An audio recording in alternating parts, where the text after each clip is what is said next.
Hello guys, and welcome back again to another amazing episode. And as you guys already know, this is the diaspora transition episode where we have dialogue with diasporan who moved back from the diaspora and who lives here on the continent, everywhere in Africa. Guys, I was in Senegal, I was in Tanzania, Kenya, and I'm back here in Ghana again to bring you another amazing episode. I do have a real caring guest here. He goes by the name DJ Serious. Okay, we had a great conversation on etymology and words and the actual true meaning, and we're here to give you an extensive version, a part 2 of that. And without further ado, DJ Serious, welcome back on the show. Yes, I'm back again here with you, my brother Hayford. Happy to be back, man. Definitely. Thank you for Yes. accepting to come back again to address that, and let's have that conversation. People watching might not have seen the earlier episode. Right. Briefly introduce yourself to the people watching you for the first time. Yes. So my name is Dan. I go by DJ Serious. I'm a DJ, audio engineer, radio host, and just passionate about learning and uplifting our people's spirits. My number one goal as a DJ is to uplift people's spirits with music, but beyond that, like, I'm interested in anything that can help us as a people to uplift and to get better and to change our position in the world. I like that. Now, you moved from Canada to Ghana with your whole family. You've been here for some time now. I've heard you play your music, and I was invited to one of your events. That was amazing. And I actually, when you were DJing, I felt that the spirit within the way you DJ is quite different from the other DJs. I understood why you decided to do what you do, with music and knowing how music influenced people. Now, you said that's not only what influenced people, but actually words and its meaning. Yes. You can actually say some words and not know what it means, and that can. So let's just dive right into it. The last subject word that really stood out was the word black. Right. Let's start with that and move on from there. Okay. So, well, before we get exactly into the word black, let's talk a little bit about etymology and what etymology is. Right. So etymology is the study of words, and it's knowing the true meaning and the root definition of a word. So when you know the etymology of a word, then you know its true meaning and you know its root definition. Now, the reason why that is important, and I'm going to send you a reference to this later on, but I have this old dictionary that's at my parents' house. And in the beginning of the dictionary, it gives a description of what etymology is. And it basically says that a long time ago, the ancients, and anytime the ancient primitive man, anytime you hear ancient primitive man, they're talking about us. They're talking about our ancestors. They were interested in knowing the etymology of a word, because when you know the true meaning of a word or the essence of a word, it gives you power over the thing that you're speaking about. And they give an example. So I think I mentioned this probably in the previous video. So they give the example of the bear, which in English, when you translate the true meaning of the word bear, it means the brown one, as opposed to what the actual name of a bear was. Because if you knew the actual name of a bear, it would give you power over the bear, or you can anger it. Interesting. And so in order to protect people and to protect certain things, they stopped giving the true name of things, and they started giving other names. So like the brown one, as referring to what it is, as instead of actually giving the actual name of the thing. So that's important to know when it comes to etymology. Secondly, us as people, we are vibrational beings. If you understand, science and atoms and molecules and all of those things, we are vibrational beings. We're moving. Even though we look like we're whole, everything around us is moving, and vibrations have an effect on us. Now, when we speak and we utter a word, our vocal cords are vibrating, and those vibrations, whether we're aware of it or not, have an effect on us. So when you know the true meaning of a word and you know the vibrational definition of that word, you know what type of vibrational effect it's going to have on you. I'm going to take it a step further now. I don't know if anybody has heard of it. There is something called the Japanese water experiment. Now, in the Japanese water experiment, there's a Japanese scientist who did a study where he would speak certain things, negative words and positive words, to, let's say, a cup of rice.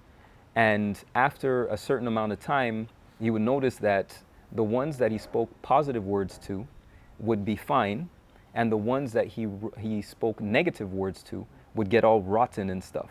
And also the same thing with the formation of crystallized water. So he would freeze water, and the water that was spoken positively to formed certain nice looking crystals and nice geometric patterns, and then the one that was spoken negatively to had this ugly kind of looking shape, distorted type of shapes. Now, us as humans, they say that we are somewhere between 75 and some people will say up to 95% water. So that means that when something is spoken to us, it has an effect on us because of the water that is in our bodies. So when we're speaking words, if we do not know what the vibrational definition is of that word, we do not know what it is that and how it's affecting us. So now we can move to the word black. In terms of the word black, when you go back and you look up the etymological definition of the word black, I actually have an excerpt which I'm gonna share with you, that is from a Webster dictionary that's from the 1800s, where they talk about the word black, and they go through the etymology of the word black, and you'll see words like bleak, pale, bleach, bleaken, and then it goes to white and all of these things, but it's nothing to do with what we know the word black to be now. Furthermore, the word black is an adjective, which is not supposed to be used to characterize a person type of thing. So when it comes to the word black, if we are tracing the vibrational definition of that meaning, the meaning of that word, we are not black, and we continually calling ourselves black, we are casting a spell upon us. That's why it's called spelling in the English language. And we're passing curses. When you write in attached letters, it's called cursive. And so it's important that we understand this so that we can begin to change and understand how we have gotten into the situation that we have as a people through language. Language is one of the things that has been used to keep us locked down and locked out and to keep us controlled. That's one of the reasons why the colonizers, one of the first things that they took away from us were our original languages. Because when you control what people are saying, you can control the way that they think. So we need to get away from those languages, but for the time being, we're not just going to be able to just throw away English and throw away French and all of these languages that were used to colonize us. So while we're still using them, we need to understand what it is that we're saying and make sure that we're using it in a way that is beneficial to us and that we're not casting negative spells upon ourselves. That's amazing. Now, how do one begin to find out? Because I don't think you can. Can you find this in the normal dictionary? So this is the thing, right? First of all, most people don't even know how to use a dictionary correctly. What do you mean by that? So in the older dictionaries, in the newer dictionaries, it's a little bit different now. But in the older dictionaries, especially the larger volumes, so you'll see the big square dictionaries that look like a big brick. When you have the definitions, usually at the beginning of the word or at the beginning of the definition or at the end of the definition, you'll have a part that's in brackets. And the part... Variable and noun? Pardon? No, go ahead. Yeah. So the part that's in brackets is usually where the etymology of the word is. So you'll see different abbreviations like ME. ME would stand for Middle English. So that tells you that this comes from the Middle English period. You'll see something like LL, which stands for Lord Latin. You'll see OE, which is Old English. So it's basically telling you the different places where where the word comes from, and oftentimes it'll have a different word that is similar to the word that you're talking about, and that will be in those particular brackets. Now, most of us, like when I was going to school, we just kind of overlooked that, and we would go to the first, then you'll see one, and that'll give you a definition of the word, but we miss the whole etymology of the word, and without actually knowing the etymology of the word, you don't actually know what the true and original definition of that word is.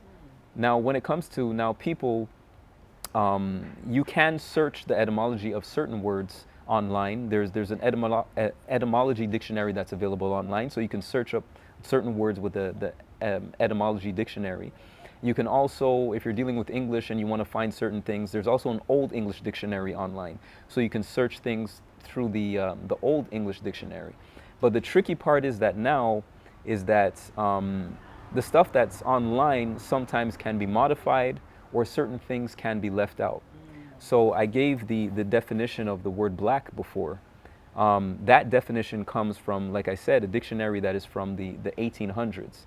So you're not going to find the exact same way that it's written from that dictionary in the newer dictionaries, because they've kind of hidden certain things. You'll still find certain clues and hints, but you have to kind of dig deeper and do more research to be able to get a clear sense of what certain words are. So, you know, like the information is out there, it is available, but if you can get your hands on older dictionaries that have those brackets, it'll give you a clearer idea of what certain words mean. I like that. Now, you made mention, I think, behind cameras, of the topic of religion. Yes. Let's just start with the meaning of that. So in terms of the meaning of religion, I don't know the exact definition, and I haven't really looked up the etymology of the word religion. But you know, when you break down the word as it's said, you have re and you have religion. So you're re-pledging allegiance to something, and over and over again. But when it comes to us as a people, and religion specifically, religion is one of the things that has been used to divide us as a people. And we need to know religious history, as well as just history in general, as one of the keys to our liberation. Because what's happening within our communities, there's a lot of debate between Christianity, you have Hebrew Israelites, you have people that follow the Kemetic way, the ancient Egyptian way, you have people who are Muslim, and you have all of these different groups. But from my personal research, looking at it, when we look at the origin of a lot of these different things, it all comes from the same place. It all comes out of Africa, and that at one point, we were all one people that were on a similar page. And we need to get back to that. But what's happening today is that we have different factions of different groups that have, and I'm not saying that what they're saying isn't true or whatever the case may be, but it's too divisive. It's dividing us too much. We need to come together as people and focus on our commonalities instead of our differences. And when it comes to the religious topic, the spiritual topic, right now it's dividing us too much, and it's being used to divide us. Because as we know, divided we stand, divided we fall, united we stand. So we have to find every single thing within our history, within all of these things to unite us and bring us closer together, as opposed to the things that are going to separate us. And if we can't agree, let's agree to disagree.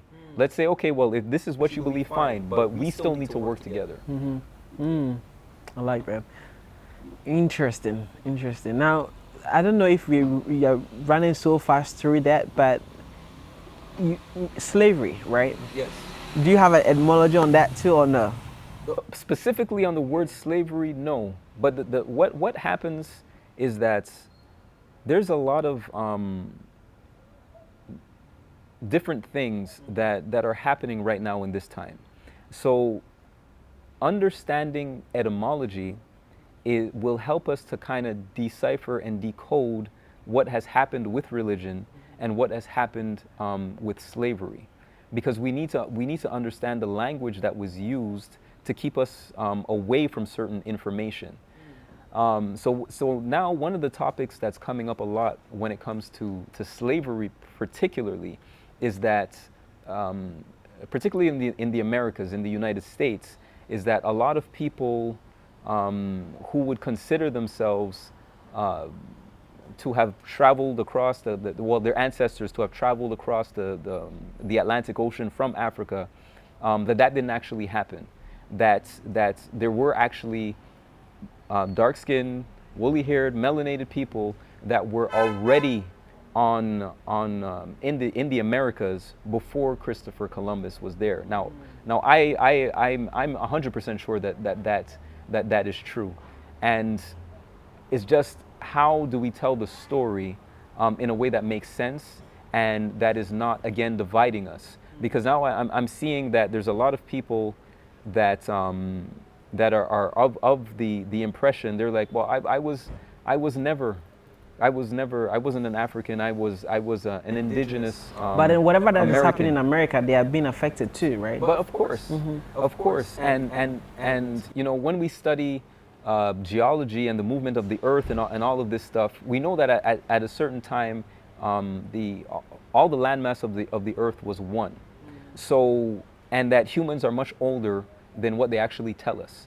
So it's possible that during that time, our people traveled. We also know that our people had ships and stuff before you know, this Christopher Columbus and colonization period, and that they had circumnavigated the entire globe, and that there's evidence of us being everywhere. In fact, when you go to every single part of the earth, the oldest people that they find, the oldest remains of people that they find are melanated people of African descent. So we were everywhere across the globe at a certain point in time. So what we need to do is for people that, because I'm not an expert on these topics, but what I'm realizing is that we need a clear understanding of our history, so that we can understand how we got to the place that we are in today, and to understand our connection to one another, so that we can move forward out of the paradigm that we are currently in as a people, and to understand really how the world works too, because what's been happening is that it's almost as if there's a club of the way that the world is operating, but us as the general melanated people of this planet, we have been kept out of this club. And one of the ways that we've been kept out is through language. You know, in terms of, we don't understand exactly the language that we're speaking. That's why they took our language from us. They put us in their language, in their system, and we don't completely understand that system. Another way that we've been taken out of it is through religion. They took us away from our ancient spiritual practices, even though many of the religions that people follow today come directly out of a lot of our ancient spiritual practices, which they demonized. And so understanding these things are part of the keys to getting us out of what we're in. The third thing I would say is just this system that we're in and how it's structured. Again, it's related back to the language, back to the religion, but realizing that we are in a system that has an agenda, that has a plan, that functions in a specific way. And when we decide to be a part of this system, one, by getting a birth certificate and all of these things, that we are then attaching ourselves to basically what's happening, but without actually knowing what's happening. We know what we're being told, but we don't understand what's really going on. And this is the trick and the game that's been played on us over time.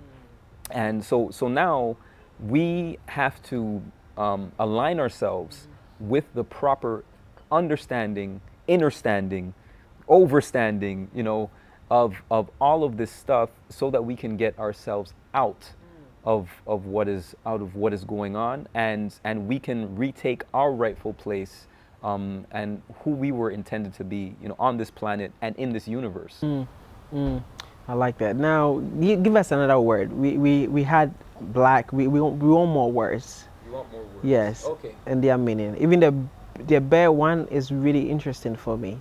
Which one? The bear? Yeah, like the Well, brown one. So, yes, the what brown is the one. name of the bear? I don't actually have Can that. we 'Cause find they out? don't. We can look it up. I haven't Guys, gone if you deep. really know the actual name of a bear, let us know because it literally means the brown one. So it could be anything. My child is brown. I can say the brown one. So literally, it does not really mean the bear. It just says the brown one. So that's pretty interesting. Can we get more words? Let me give you an example of another word. So, for example, the word bad. Bad. Yes. I think someone is bad. Yes. Bad person. Yes, Bad boy. Exactly. Okay.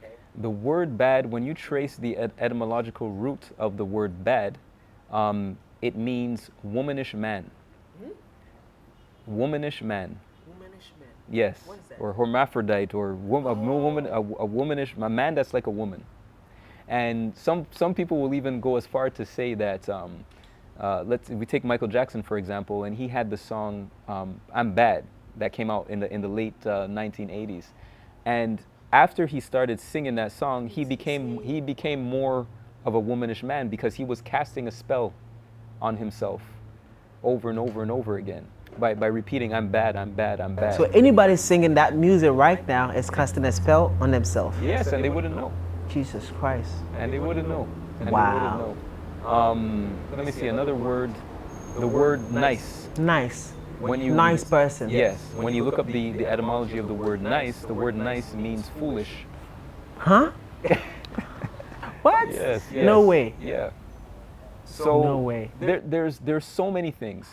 Another side to this, so that I wanna add is just the like we are very powerful beings and we underestimate our power, and when we make associations in our brain, it happens on a subconscious level.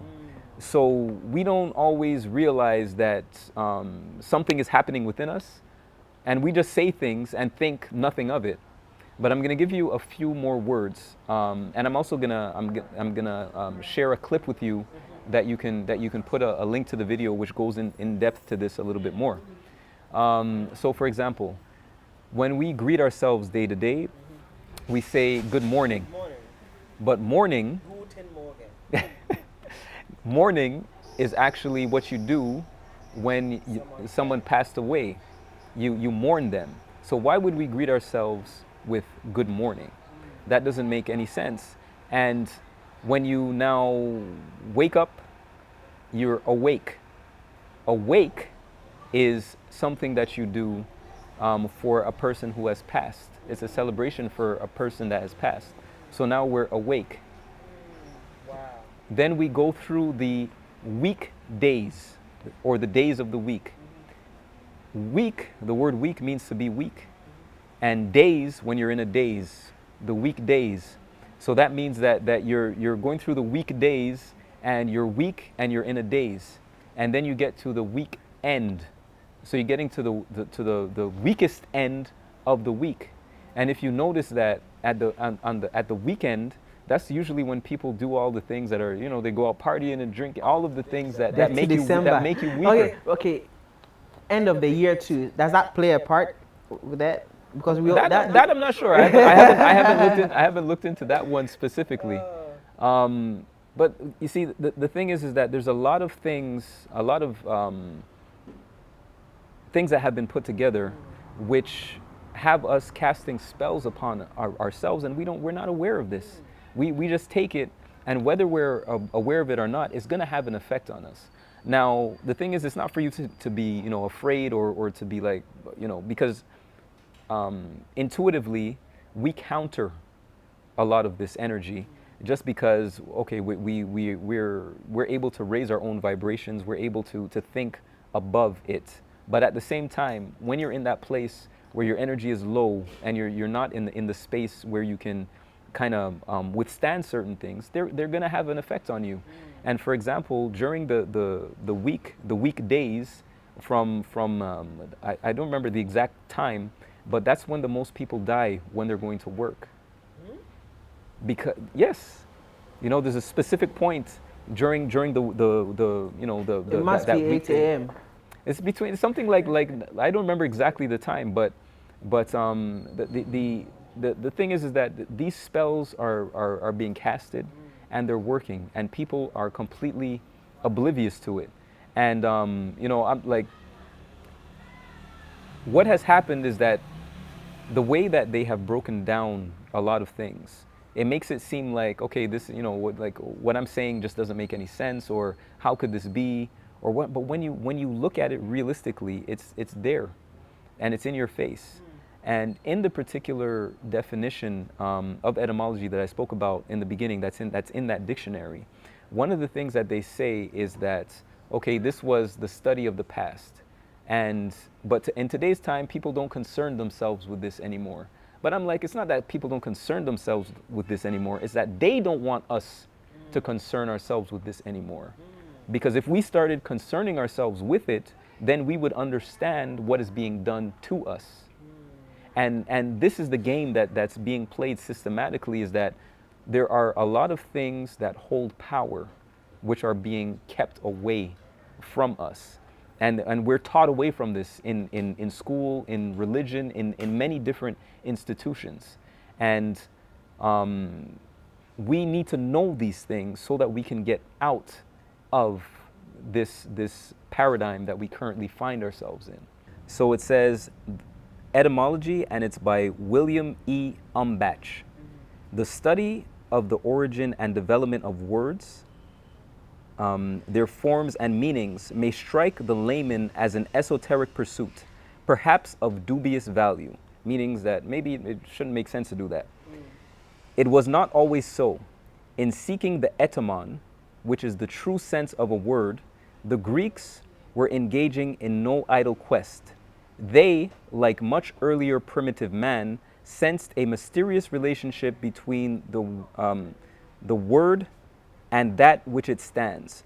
So basically they're saying the Greeks, they studied a lot of ancient Egypt, a lot of our ancient ancestors. And so when they say primitive man, they're actually talking about us. To know how to pronounce the word correctly, sorry, it's a little, I can't see because of the light.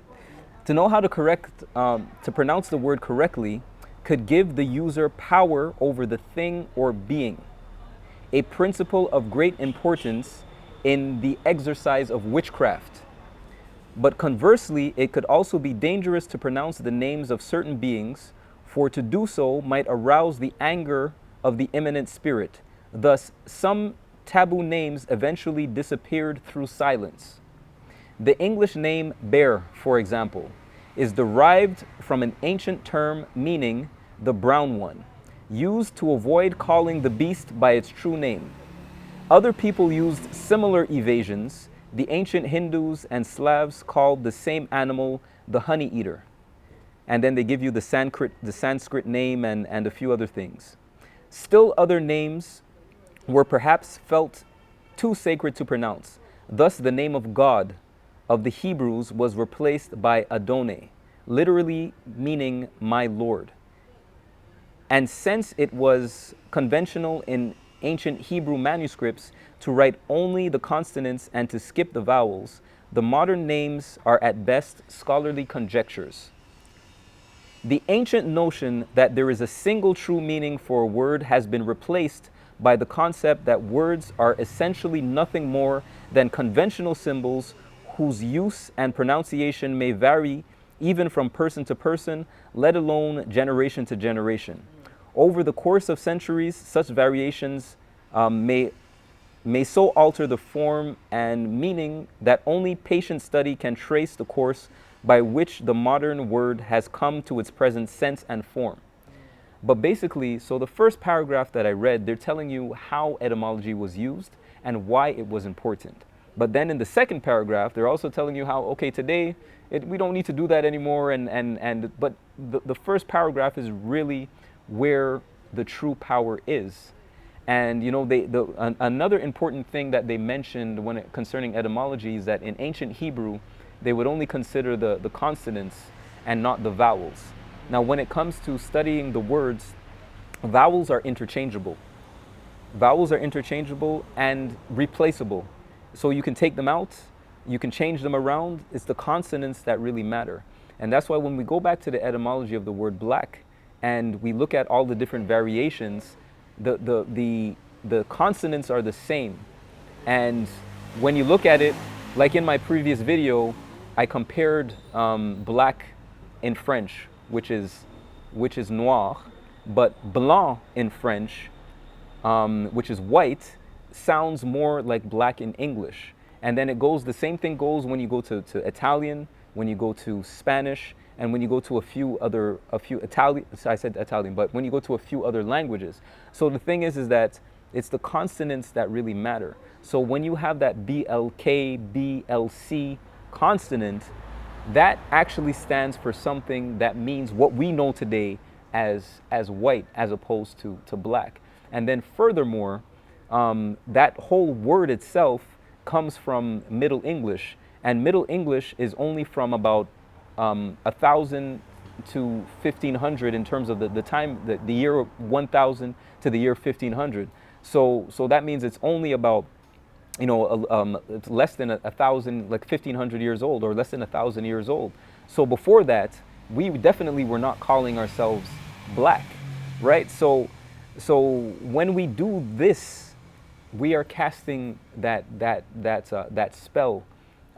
We don't know. I don't know what the true essence of that BLK is, but I do know for sure that it's not us.